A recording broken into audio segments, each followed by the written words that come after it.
Properties of indifference curve. Indifference curve slope left to right downward, यानी कि जो indifference curve होता है इसके एक्स एक्सिस पे हम कोई एक गुड लेते हैं। सपोज़ यहाँ हमने गुड एक्स लिया, यहाँ गुड वाई लिया, तो इसका जो स्लोप होता है हमेशा left to right downward sloping होता है इस तरीके से, और यही हमारा इंडिफरेंस कर्व होता है।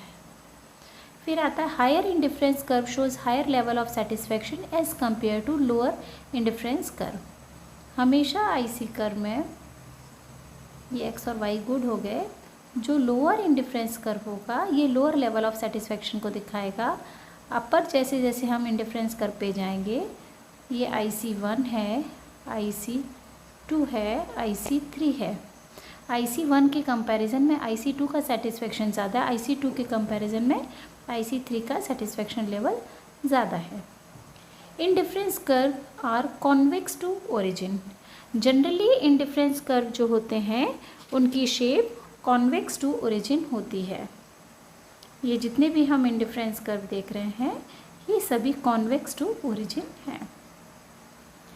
इसका मेन कारण है diminishing marginal rate of substitution of x for y।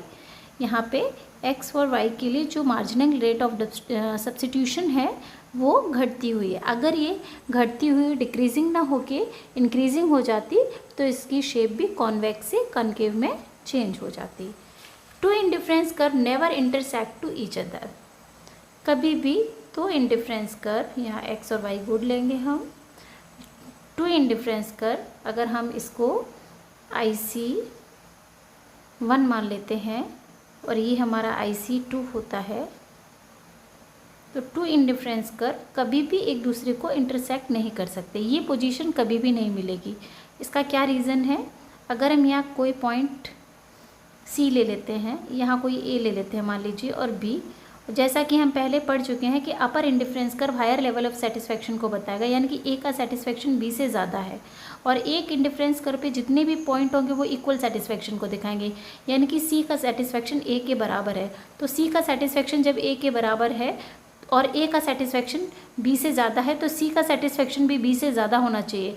लेकिन चूँकि C IC1 पे भी है और IC2 पे भी है तो C का सेटिस्फैक्शन B के बराबर नहीं हो सकता, तो इसलिए ये पोजीशन पॉसिबल नहीं है। Indifference curve are not necessarily parallel to each other.